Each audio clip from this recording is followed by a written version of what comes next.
Aku tak pernah mengira bahwa aku yang hanya seorang janda penjual gorengan pinggir jalan bisa menikah dengan seorang pengusaha kaya yang selama ini menyamar demi mengenalku. Dan beginilah kisahku.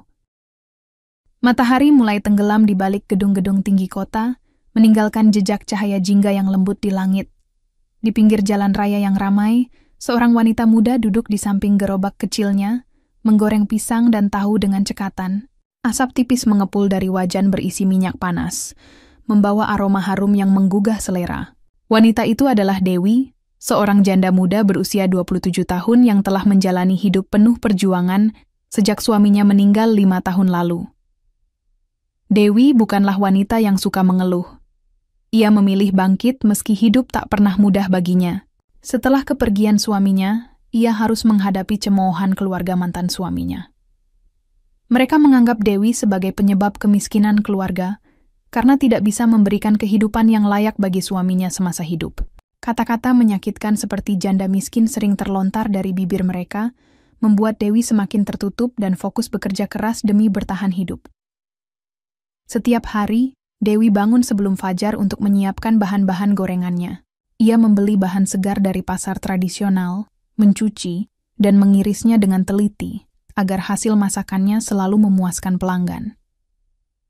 Meski hidupnya sederhana, Dewi memiliki prinsip yang kuat. Apapun yang ia kerjakan harus dilakukan dengan sepenuh hati. Itulah sebabnya gorengannya selalu laris manis. Bahkan banyak pelanggan setia yang datang hanya untuk menikmati keramahan dan senyum hangatnya. Namun, di balik senyum itu, ada luka yang masih tersimpan dalam hatinya. Trauma masa lalu membuatnya enggan membuka diri kepada siapapun. Ia tak ingin merasakan sakit hati lagi. Bagi Dewi, hidup sendiri lebih baik daripada harus kehilangan orang yang dicintainya sekali lagi. Suatu sore, saat Dewi sedang sibuk melayani, pelanggan, seorang pria muda, mendekati gerobaknya. Pria itu tampak bersahaja dengan kaos polos dan celana jeans sederhana. Ia memesan beberapa gorengan sambil tersenyum ramah. "Sore, Mbak. Seporsi pisang goreng sama tahu isi, ya," katanya dengan nada suara yang lembut. Dewi mengangguk dan mulai mengemas pesanannya. Saat menyerahkan bungkusan gorengan, ia melihat pria itu menatapnya dengan ekspresi yang sulit diartikan. Ada kelembutan dalam sorot matanya, seolah-olah ia ingin mengatakan sesuatu tetapi menahan diri. "Terima kasih, Mbak," ucapnya sambil membayar dengan uang pas pria itu bernama Arif. Sejak pertemuan pertama itu, ia mulai sering datang ke gerobak Dewi. Awalnya, Dewi tidak terlalu memperhatikan kehadirannya. Namun lama-kelamaan, ia mulai menyadari bahwa Arif selalu memesan gorengan dengan jumlah yang sama dan selalu datang di waktu yang hampir sama setiap harinya. Obrolan mereka pun semakin panjang, meski masih terbatas pada topik-topik ringan seperti cuaca atau resep gorengan. Arif selalu terlihat tulus dan hangat dalam setiap percakapan. Ia sering bertanya tentang kehidupan Dewi, namun tidak pernah menyinggung hal-hal yang sensitif. Dewi merasa nyaman berbicara dengannya, meskipun ia masih menjaga jarak. Baginya, Arif hanyalah salah satu pelanggan biasa. Setidaknya, itulah yang ia pikirkan saat itu. Namun, tanpa disadari, benih-benih rasa nyaman mulai tumbuh di hati Dewi. Ia mulai menantikan kedatangan Arif setiap sore, meskipun ia belum siap untuk membuka hatinya sepenuhnya. Bagaimanapun, trauma masa lalu masih membayangi pikirannya. Ia takut terluka lagi jika ternyata Arif hanya berpura-pura baik padanya. Hari-hari berlalu, dan kehidupan Dewi tetap berjalan seperti biasa. Ia terus bekerja keras, menjual gorengan, di pinggir jalan sambil berusaha melupakan kesedihan yang pernah ia alami. Namun, kedatangan Arif membawa angin segar dalam hidupnya.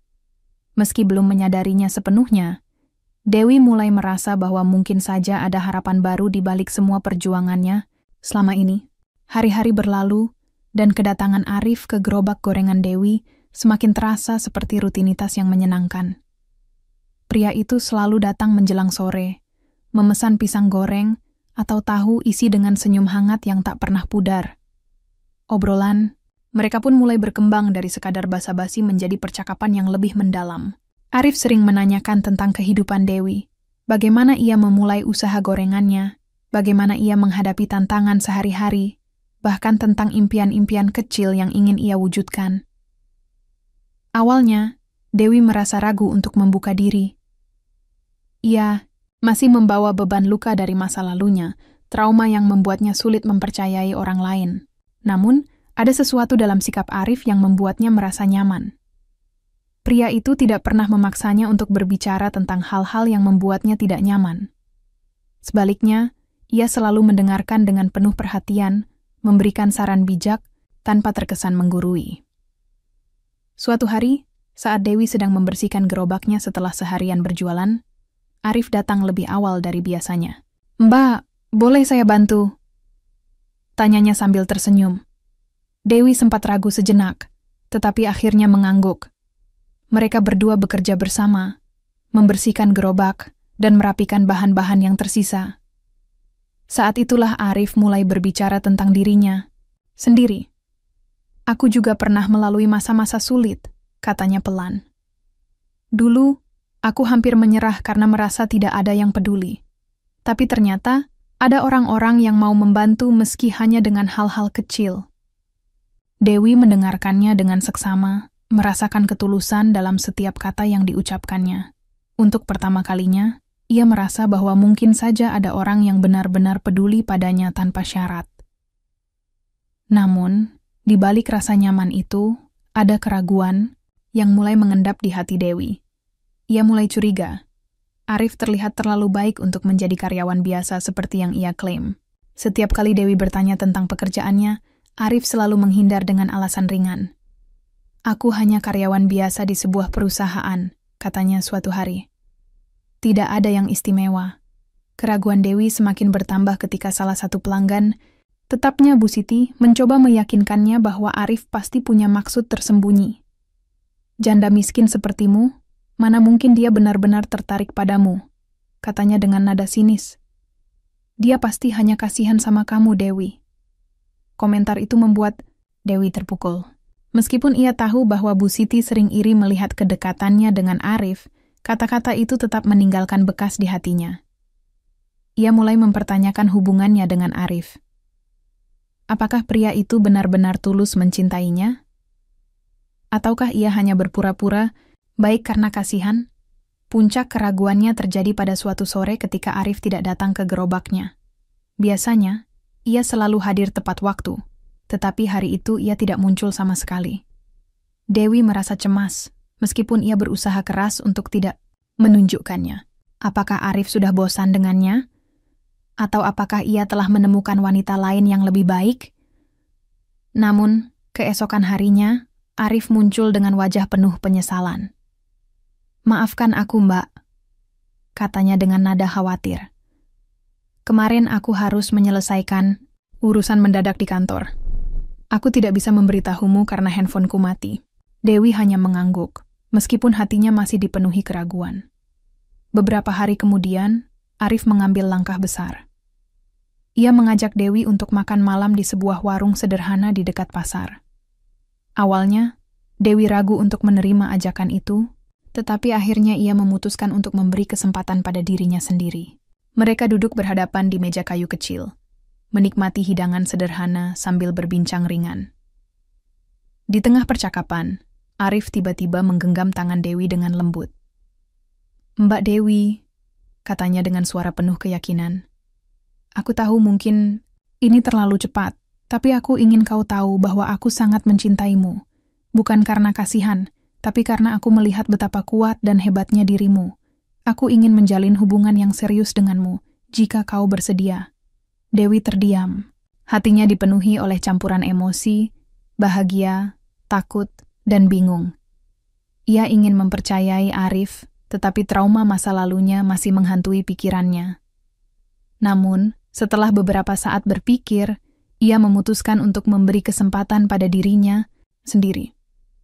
Aku butuh waktu untuk memikirkannya," katanya pelan. "Tapi aku bersedia mencoba." Arif tersenyum lega.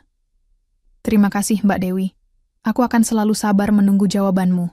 Hari-hari setelah pengakuan Arif berlalu dengan perasaan campur aduk dalam diri Dewi. Meski ia telah memberikan kesempatan untuk mencoba menjalin hubungan lebih serius, keraguan masih menghantui pikirannya. Namun, ada satu hal yang tidak bisa ia pungkiri. Kehadiran Arif membawa perubahan positif dalam hidupnya, baik secara emosional maupun praktis. Salah satu perubahan terbesar adalah usaha gorengannya yang mulai berkembang pesat.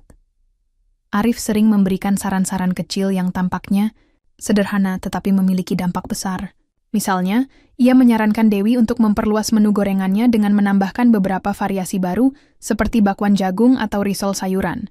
Ia juga mendorong Dewi untuk menggunakan media sosial untuk mempromosikan usahanya. "Aku tahu, Mbak, Dewi pasti bisa menjangkau lebih banyak pelanggan kalau mau coba promosi online," kata Arif suatu sore sambil membantu Dewi membersihkan gerobak. Sekarang banyak orang yang suka memesan makanan lewat aplikasi. Awalnya, Dewi merasa ragu. Ia tidak terbiasa dengan teknologi modern dan khawatir akan sulit mengikuti tren tersebut. Namun, Arif dengan sabar membimbingnya langkah demi langkah.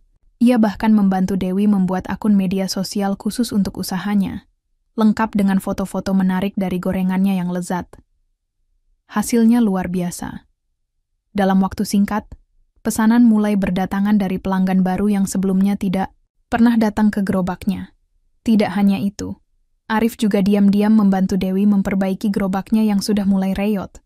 Suatu malam saat Dewi sedang tidur, ia mendapati gerobaknya telah diperbaiki dengan rapi.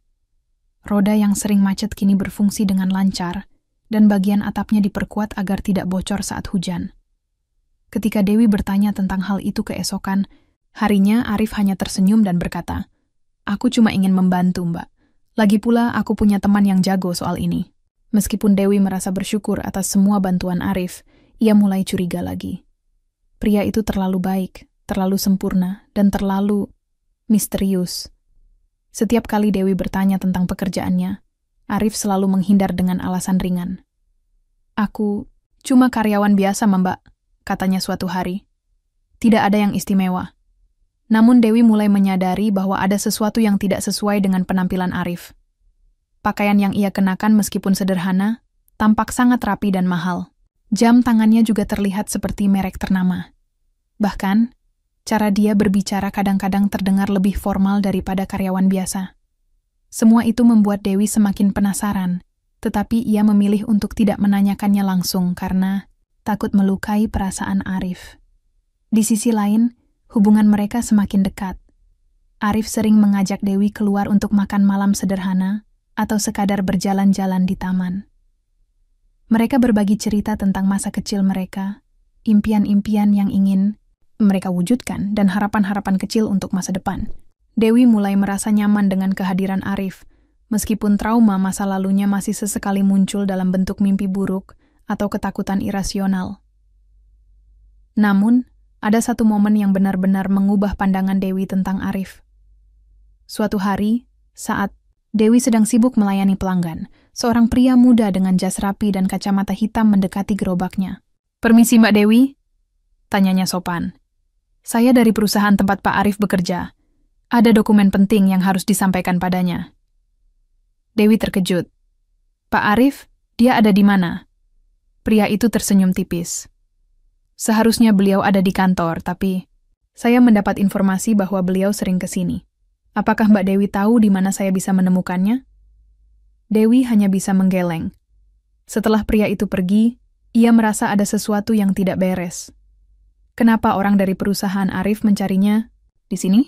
Apakah Arif benar-benar seorang karyawan biasa seperti yang ia klaim? Keraguannya semakin bertambah ketika salah satu pelanggan tetapnya, Bu Siti, kembali menyebarkan gosip. Katanya, pria itu bukan karyawan biasa loh. Bisik Bu Siti dengan nada sinis. Dia direktur perusahaan besar yang sedang menyamar. Jelas saja dia bisa begitu baik sama kamu, Dewi. Pasti cuman sandiwara. Dewi merasa bingung dan marah pada dirinya sendiri. Mengapa ia tidak pernah mempertanyakan identitas Arif lebih dalam? Namun, di tengah kebimbangannya, ia ingat kata-kata Arif. "Aku mencintaimu apa adanya." Kata-kata itu terus terngiang di benaknya, membuatnya bertanya-tanya apakah Arif benar-benar tulus, meskipun ia menyembunyikan sesuatu. Akhirnya, Dewi memutuskan untuk menghadapi Arif secara langsung. Saat mereka bertemu di sore hari, Dewi menatapnya dengan tegas. Arif, aku butuh kejujuranmu. Siapa sebenarnya dirimu? Arif terdiam sejenak. Ia tampak bimbang, tetapi akhirnya ia menghela napas panjang. Mbak Dewi, aku memang belum sepenuhnya jujur padamu. Aku adalah direktur perusahaan besar. Aku menyamar sebagai karyawan biasa, karena ingin mengetahui karakter asli calon pasanganku. Aku tidak ingin orang-orang hanya mendekatiku karena status atau uangku. Dewi terdiam. Hatinya dipenuhi oleh campuran emosi, marah, kecewa, tetapi juga lega. Ia tidak tahu harus berkata apa, tetapi satu hal yang ia yakini adalah bahwa Arif tetaplah pria yang tulus mencintainya. Dengan senyum lembut ia berkata, "Aku tidak peduli siapa dirimu sebenarnya, Arif. Bagiku, kamu tetaplah pria sederhana yang mencintaiku apa adanya." Arif tersenyum lega, matanya berkaca-kaca. "Terima kasih, Mbak Dewi. Aku janji tidak akan pernah menyembunyikan apapun darimu lagi." Setelah pengakuan Arif tentang identitas aslinya, hubungan Dewi dan Arif memasuki fase baru. Meskipun Dewi telah menerima kebenaran itu dengan hati lapang, ada rasa canggung yang tak terhindarkan di antara mereka. Dewi masih mencoba mencerna kenyataan bahwa pria yang selama ini ia kenal sebagai karyawan biasa ternyata adalah direktur perusahaan besar. Namun, sikapnya tetap tenang dan bijaksana. Ia memutuskan untuk tidak mempermasalahkan masa lalu Arif, melainkan fokus pada niat baiknya. Arif sendiri merasa lega karena akhirnya bisa jujur kepada Dewi. Namun, ia juga merasa bersalah karena telah menyembunyikan identitasnya selama ini. "Aku benar-benar minta maaf, Mbak Dewi," katanya suatu sore saat mereka duduk berdua di taman dekat pasar. "Aku tidak bermaksud menipumu. Aku hanya ingin memastikan bahwa orang-orang yang mendekatiku benar-benar mencintaiku apa adanya." Dewi tersenyum lembut. "Aku mengerti, Arif. Tapi lain kali aku harap kamu tidak menyembunyikan hal-hal penting dariku lagi. Kita harus saling percaya sepenuhnya jika ingin menjalani hubungan ini dengan serius." Arif mengangguk dengan penuh keyakinan. "Aku janji, Mbak Dewi. Aku akan selalu jujur padamu mulai sekarang." Hubungan mereka semakin erat setelah momen itu. Arif mulai lebih terbuka tentang pekerjaannya, meskipun ia tetap menjaga privasi agar tidak membuat Dewi merasa terbebani. Ia bahkan mengajak Dewi untuk mengunjungi kantor perusahaannya suatu hari. Awalnya, Dewi ragu untuk menerima ajakan itu, tetapi ia akhirnya setuju karena ingin lebih memahami dunia Arif. Ketika mereka tiba di gedung megah tempat Arif bekerja, Dewi merasa seperti berada di dunia yang sama sekali berbeda. Semua orang di sana tampak sangat profesional, mengenakan jas rapi dan berbicara dengan nada formal. Arif memperkenalkan Dewi kepada beberapa rekan kerjanya yang menyambutnya dengan ramah. Namun, ada satu hal yang membuat Dewi merasa sedikit tidak nyaman. Beberapa orang tampak terkejut melihat bahwa direktur perusahaan mereka memiliki hubungan dengan seorang pedagang gorengan. "Jadi, ini wanita yang selama ini kamu ceritakan?" tanya salah satu rekan Arif dengan nada bercanda. "Ternyata dia jauh lebih cantik daripada yang kubayangkan." Dewi hanya tersenyum tipis, meskipun dalam hatinya ia merasa sedikit tidak nyaman. Setelah kunjungan itu, ia mulai mempertanyakan apakah dirinya benar-benar cocok dengan Arif.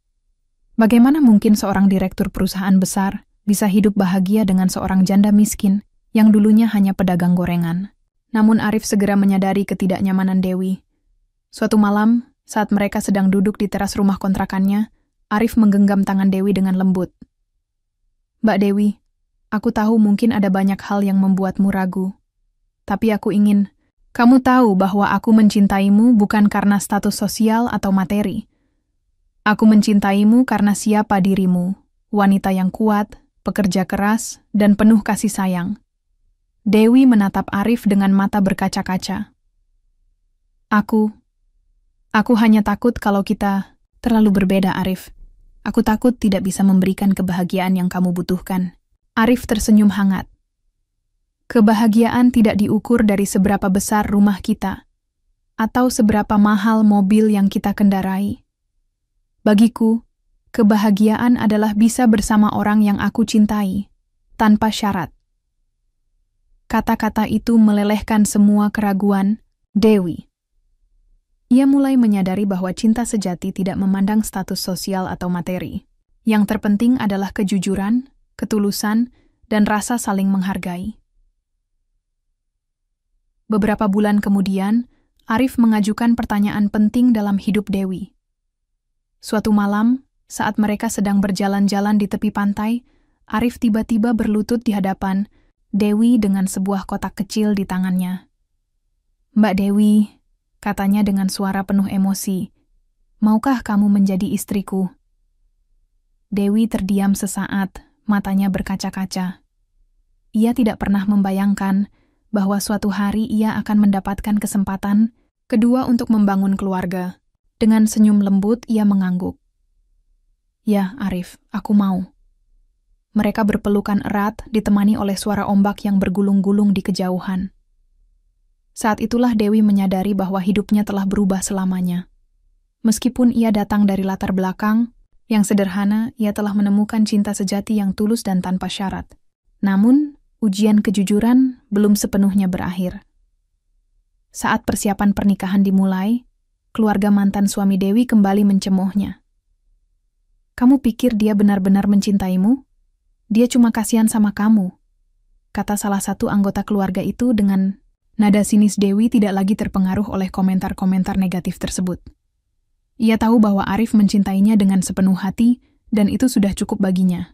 Ia memilih untuk fokus pada kebahagiaannya sendiri, tanpa memedulikan omongan orang lain. Hari pernikahan pun tiba. Dewi dan Arif mengucapkan janji suci di hadapan keluarga dan teman-teman mereka.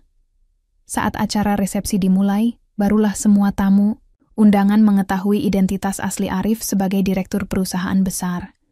Semua orang terkejut, termasuk keluarga mantan suami Dewi yang sebelumnya meremehkannya. Namun, Dewi tetap tenang. Saat Arif berdiri di sampingnya, ia tersenyum lembut dan berkata, "Bagiku, kamu tetaplah pria sederhana yang mencintaiku apa adanya." Kata-kata itu membuat semua orang terharu, termasuk Arif, yang memeluk Dewi dengan penuh rasa syukur. Namun, ujian kejujuran belum sepenuhnya berakhir. Saat persiapan pernikahan dimulai, keluarga mantan suami Dewi kembali mencemoohnya. "Kamu pikir dia benar-benar mencintaimu? Dia cuma kasihan sama kamu," kata salah satu anggota keluarga itu dengan nada sinis. Dewi tidak lagi terpengaruh oleh komentar-komentar negatif tersebut. Ia tahu bahwa Arif mencintainya dengan sepenuh hati, dan itu sudah cukup baginya. Ia memilih untuk fokus pada kebahagiaannya sendiri, tanpa memedulikan omongan orang lain. Hari pernikahan pun tiba. Dewi dan Arif mengucapkan janji suci di hadapan keluarga dan teman-teman mereka. Saat acara resepsi dimulai, barulah semua tamu undangan mengetahui identitas asli Arif sebagai direktur perusahaan besar. Semua orang terkejut, termasuk keluarga mantan suami Dewi yang sebelumnya meremehkannya. Namun, Dewi tetap tenang. Saat Arif berdiri di sampingnya, ia tersenyum lembut dan berkata, "Bagiku, kamu tetaplah pria sederhana yang mencintaiku apa adanya." Kata-kata itu membuat semua orang terharu, termasuk Arif, yang memeluk Dewi dengan penuh rasa syukur. Setelah pernikahan mereka, kehidupan Dewi dan Arif berubah secara signifikan, tetapi tidak dalam cara yang membuat Dewi kehilangan jati dirinya. Meskipun kini ia tinggal di rumah mewah dengan fasilitas lengkap, Dewi tetap mempertahankan gaya hidup sederhananya. Ia masih bangun pagi-pagi untuk menyiapkan sarapan bagi Arif, dan bahkan tetap menjalankan usaha gorengannya, meskipun sekarang ia memiliki lebih banyak waktu luang. "Aku tidak ingin meninggalkan usahaku," kata Dewi suatu hari, ketika Arif mencoba membujuknya untuk berhenti bekerja. "Gorengan ini adalah bagian dari hidupku, Arif. Aku merasa bahagia saat bisa melihat pelanggan tersenyum setelah menikmati masakanku." Arif mengerti dan mendukung penuh keputusan Dewi. Ia bahkan membantu Dewi memperluas usahanya dengan membuka cabang kecil di beberapa lokasi strategis di kota. Usaha itu berkembang pesat, dan Dewi menjadi inspirasi bagi banyak orang. Seorang wanita yang dulunya hanya pedagang gorengan, kini berhasil membangun bisnis yang sukses tanpa meninggalkan nilai-nilai kesederhanaannya. Namun, kebahagiaan mereka tidak hanya terbatas pada kesuksesan materi. Hubungan mereka semakin erat karena didasari oleh kejujuran, pengertian, dan rasa saling menghargai. Setiap malam, mereka selalu meluangkan waktu untuk berbincang tentang hari mereka, berbagi cerita, lucu, atau sekadar duduk berdua di teras sambil menikmati teh hangat. Dewi merasa bahwa ia akhirnya menemukan cinta sejati yang tulus dan tanpa syarat. Suatu hari, keluarga mantan suami Dewi datang mengunjunginya. Mereka tampak canggung dan ragu-ragu saat pertama kali masuk ke rumah mewah Dewi. Namun, Dewi menyambut mereka dengan senyum hangat, sama seperti dulu ketika ia masih hidup sederhana. "Silakan duduk," katanya ramah. "Aku sudah menyiapkan teh dan camilan." Keluarga itu awalnya datang dengan maksud untuk meminta maaf atas semua cemoohan yang pernah mereka lontarkan. Namun, mereka juga penasaran, bagaimana mungkin seorang janda miskin bisa hidup bahagia bersama direktur perusahaan besar? Dewi hanya tersenyum lembut dan berkata, "Kebahagiaan tidak diukur dari seberapa besar rumah kita atau seberapa mahal mobil yang kita kendarai. Bagiku, kebahagiaan adalah bisa hidup bersama orang yang mencintaiku apa adanya." Kata-kata itu membuat keluarga mantan suaminya terdiam. Mereka akhirnya menyadari bahwa mereka telah salah menilai Dewi selama ini. Dengan mata berkaca-kaca, satu anggota keluarga itu berkata, "Maafkan kami, Dewi. Kami tidak pernah tahu betapa kuat dan hebatnya dirimu." Dewi hanya tersenyum dan memeluk mereka. "Tidak apa-apa. Yang penting, kita bisa memulai hubungan baru dengan lebih baik." Beberapa bulan kemudian, Dewi dan Arif dikaruniai anak pertama mereka, seorang bayi laki-laki yang mereka beri nama Aditya. Kelahiran Aditya membawa kebahagiaan baru dalam keluarga kecil mereka. Dewi merasa bahwa hidupnya kini telah sempurna. Ia memiliki suami yang mencintainya dengan sepenuh hati, seorang anak yang lucu, dan usaha yang sukses tanpa harus meninggalkan prinsip-prinsip hidupnya. Namun, Dewi tidak pernah melupakan perjuangannya selama ini. Ia sering bercerita kepada Aditya tentang masa-masa sulit yang pernah ia alami, bukan untuk membuat anaknya merasa iba, tetapi untuk mengajarkan pentingnya kerja keras, ketulusan, dan rasa syukur. "Jangan pernah takut untuk bermimpi, Nak," katanya suatu hari saat menidurkan Aditya.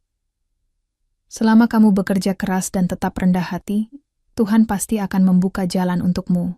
Cerita Dewi dan Arif menjadi inspirasi bagi banyak orang. Mereka membuktikan bahwa cinta sejati tidak memandang status sosial atau materi. Yang terpenting adalah kejujuran, ketulusan, dan rasa saling menghargai. Meskipun mereka berasal dari dunia yang berbeda, mereka berhasil membangun kehidupan yang harmonis karena didasari oleh cinta yang tulus dan tanpa syarat. Di akhir cerita, Dewi duduk di teras rumahnya, menatap langit senja yang indah sambil memegang tangan Arif. Di pangkuannya, Aditya tertidur pulas dengan senyuman manis di wajahnya. Dewi merasa bahwa ia telah menemukan kedamaian dan kebahagiaan yang selama ini ia cari. Ia tidak lagi takut akan masa depan, karena ia tahu bahwa selama ada cinta dan kejujuran, segala sesuatu akan baik-baik saja.